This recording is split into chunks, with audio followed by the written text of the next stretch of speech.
G'day everyone, Captain Sagrannus here, and we're back in World of Warships, Wargaming's latest addition to their games, which is still in beta.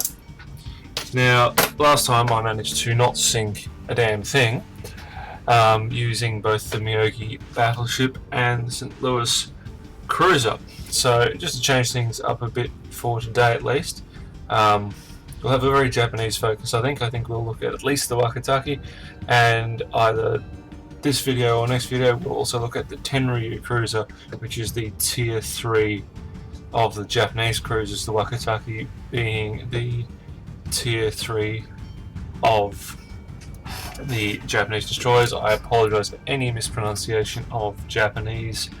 I don't mean to offend anyone with any mispronunciations.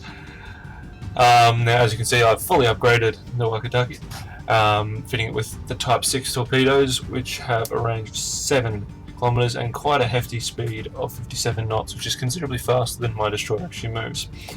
And I've also upgraded the hull a bit to have the more hit points, which is definitely useful on a destroyer. As I was saying last time, destroyers are very dangerous, but also not able to take much in the way of hits. If you get into line of sights of even a St. Louis in most of the lower tier destroyers, you may as well say goodbye, because if it can get a beat on you and actually hammer you with its full barrage, they can sink you in 1 to 2 barrages. And a battleship, well, if it hits you, you're in trouble. The thing you got to hope for is that he misses his first round and you can get your two torpedoes off, because you're going to make him bleed, if not sink him. So this is going to be an interesting battle. We've got only cruisers and me. So I will be hunting cruisers. Cruisers are one of the more effective ways to take out destroyers, because they're quick loading and quite maneuverable, which makes them more capable of dodging torpedoes and more capable of sinking the destroyer as well. So, as you can see at the bottom there, I've got a few more things to play with than in the cruisers and the battleships. I have the repair function, as always. I have smoke, which I can drop to disappear and obviously try to save my hide. And then I also have an engine boost, which is fairly self-explanatory. It lets me accelerate like mad, which helps me get out of places and also raises my top speed a little bit. And joyfully we've got a crow in the background, considerate little bastard. And of course the piece de resistance of our destroyers is this. Now that poor bastard is actually in range of me. I'm going to drop those torpedoes ahead of him in the vain hope that I actually can nail him. Now they've detected me. My commander on this ship has actually got the ability to know when our ship's been spotted. That's a very useful thing to have on a destroyer for rather obvious reasons. Because if you know when you've been spotted, you know when you need to run. So we're going to activate that engine boost now, and as you can see, we're really get up. Now what just happened was another feature I'm actually very fond of in this game. If you're heading directly for an island, it's not going to help you, but if you're just heading towards the edge of an island, the ship will auto-maneuver a little bit just to get you out of the way. And that's incredibly helpful. Okay. Bastard. Now the turrets tend to move a bit slower in destroyers because they're not actually really intended to be battleships. So their turrets are slow to move and don't do a whole lot of damage. They're there to dissuade people more than anything, and do enough damage to help you run away. Now, my steering gear's been damaged. I cannot turn. Unfortunately, I wasn't actually doing anything particularly exciting. If I was actually turning when that happened, it would have locked my steering into position, and I would have had to have dealt with the fact that I was going in circles. It's happened to me many a time in this game. I have been looping and looping and looping, hoping not to hit me. I've actually sunk a battleship previously while stuck in a loop, firing torpedoes, and for some reason, despite being stuck in a loop, I just couldn't anticipate where I was going next. Okay, we've used a repair to fix up that rudder a bit sooner. All effects apply to a ship when it's damaged. Damage rudder, damage engine, fire, flooding do slowly resolve over time, but obviously fixing them sooner rather than later is generally preferable, because especially in a ship like this, a fire is going to do so much damage.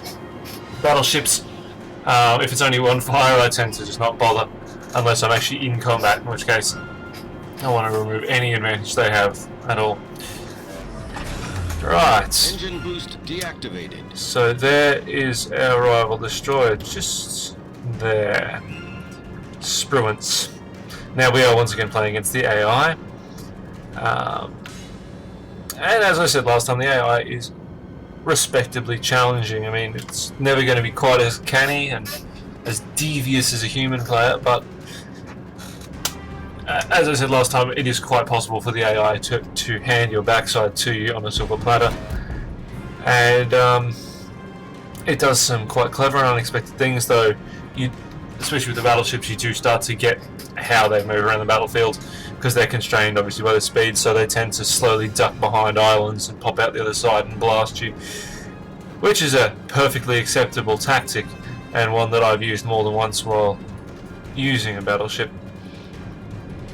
Okay, now we've got to anticipate which way he's going to go around that. I'm not going to get a shot on that cruiser, unfortunately. And maybe yet another case of Sagrannus not quite delivering on the battle. At least I hit people this time. That was actually a shot I'm quite proud of. Now with torpedoes you can actually change whether they're a tight spread or a loose spread. If I'm really lucky, they won't kill him before I get those torpedoes. I know I don't like his chances, I might get. He's gone. He's definitely not going to survive this. Well, looks like we're cruiser hunting. With any luck, I'll actually manage to sink him and, you know, not embarrass myself entirely. I might even come out with some pride left intact. Okay, now he's coming around there. So if I pop around this island, I'll be well within range to do some serious damage to him, providing my companions on this battle don't actually take him out first. I don't like my chances of getting there in time.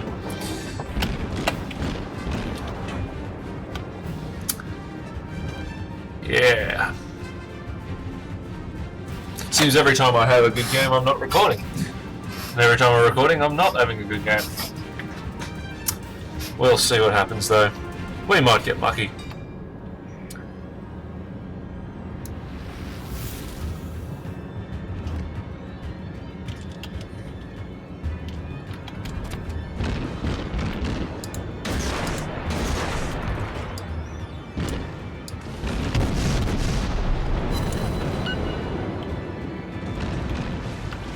Well, I contributed at least. And that's what's important, right? Taking part. Taking part's what counts. Well, we'll pretend it's that anyway.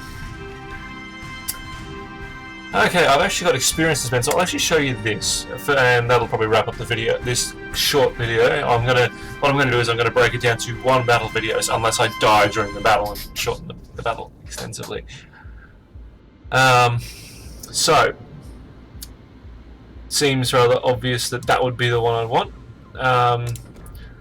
At the moment, all commanders have the same abilities available to them, so you can accidentally assign the wrong skills. Like, I mean, that's useless unless you're a carrier, or a cruiser with cruiser or a battleship that has planes attached. Because yeah, like a destroyer is never going to use that. You can swap. Thankfully, you can swap your captains between ships, which. Like, for example, I moved my captain from the Kawachi to the Miyogi because he already had enough battleship bonuses that there was no point in not having him there. So I'm going to obviously increase my my torpedo armament expertise for my destroyer captain, and when I get a new destroyer, I'll move him up. The thing to remember is, of course, unless you want to spend either doubloons, which is the premium currency in the game, or a large amount of credits. Swapping captains does take a retraining period in which their abilities are not actually active in battle. And you can also redistribute your points, but as you can see here on the left, you do pay premium currency to do that. So it's actually quite a good business model, because you have to be careful if you don't want to actually spend real currency, because if you aren't careful, then you may need to get some real currency, or simply have a captain who you're going to have to move elsewhere. Alright, so that's the destroyer battle for us today in the Wakatake. I once again managed to sink absolutely nothing. Hopefully the next video will be a little bit more successful. But for now, I'm Captain Sagrannus, signing off.